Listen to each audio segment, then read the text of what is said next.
Okay, so now that we know what our goal is in biblical interpretation, we discussed that threefold goal.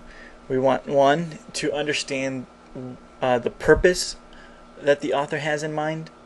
We want to understand the message or what the author says, and then finally the flow of thought, and that's the relationship of the individual parts of the letter, so we understand the overall argument.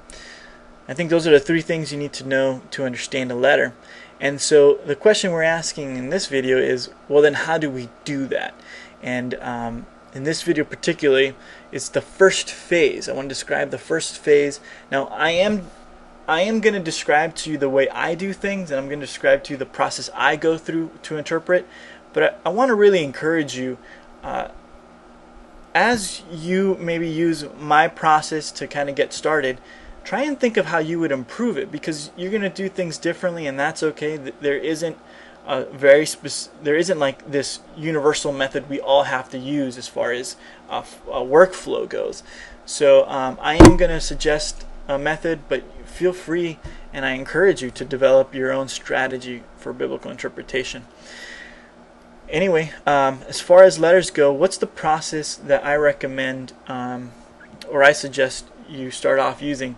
Well, I think a good first phase is to do what I call a preliminary reading.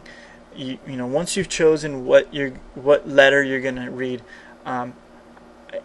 do what I call a preliminary reading, where you go through it once to get a general idea of 4 categories that I think are important to get this vague or general idea about. These are the 4 areas where, when you're reading for the first time, keep an eye out for these 4 things. The first thing is occasion. We don't use the word occasion in modern day English the way I'm using it here. But when somebody writes a letter, we say that the letter has an occasion, or it has events which motivated that letter to be written. Let me give you a modern day example. Suppose 10 years ago you stopped talking to your sister. You guys had a fight and you never talked to her again.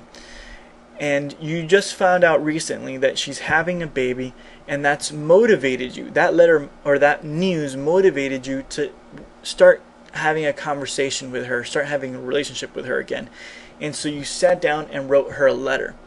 Now, in that letter, you don't mention the fact that she's having a baby. I mean, that's not the message itself. Maybe the purpose of your letter is simply to reestablish a relationship with her.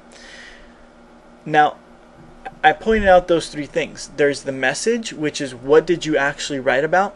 There's the purpose, which is you're trying to reestablish a relationship with her. And then there's the occasion. It's the event that motivated you to write the letter, which is her having a child. So the occasion of a Pauline letter could be something like, Paul hears that there's divisions happening in Corinth, and so he sits down to write about that. Or maybe he finds out that the Galatian church is forsaking the gospel, and they're being convinced by Judaizers that they need to be circumcised. That's the occasion. Those are the events which motivated the writing of the letter. So as you're reading for the first time your letter, trying to get an idea of what happened that motivated the author to write this. The next thing is the purpose. Now, this is different from occasion and message, because this is what the author is trying to accomplish when he's writing the letter. Now, in Philemon, for example, we already talked about Philemon. In Philemon, the purpose of Philemon is to convince Philemon, who's a slave master, to let one of his slaves that Paul knows, the name of the slave is Onesimus, and Paul's trying to convince Philemon to let Onesimus go so that Onesimus can come and serve Paul in the ministry. That's the purpose.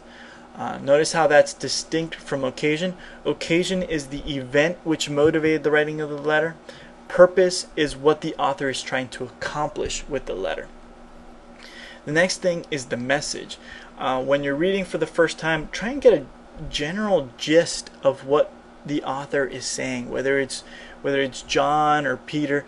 Read that letter and try and get a general idea of the message, where they're switching in topics, and and just, you know, a basic idea of the content. And the last thing that I think you should be keeping an eye on when you do this preliminary reading is the flow of thought of a letter. At this point, you're asking yourself, when does he switch topics?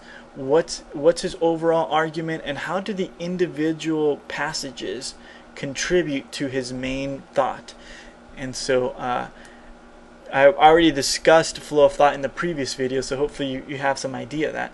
And you want to keep in mind flow of thought, the content, the purpose, and the occasion, to try and get a rough idea of these concepts the first time you read the letter.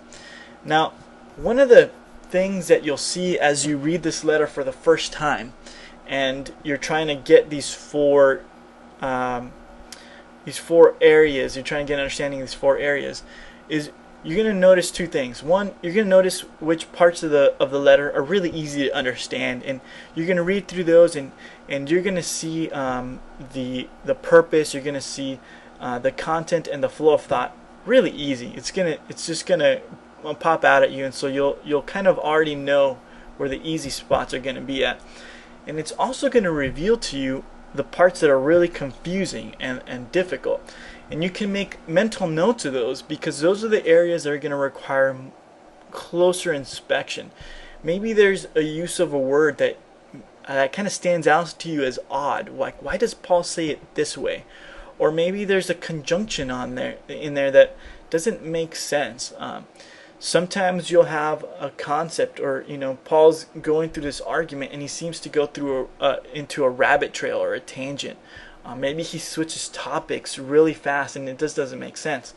So this preliminary reading will reveal those rough spots as well as the easy spots, so that when you go back to study the letter, you know where you're going to need to focus, and you have an idea of where the easy spots are. And you also have an idea of the overall message of the book. So when you go to study, if he says a certain word at the beginning, because you've already read the entire letter, you know that he's going to allude to that concept or that word later on. And so you already have in your mind kind of the entire book to work with. Anyway, I think that's the major reason why I suggest you do this really fast, quick preliminary reading of whatever letter you're studying.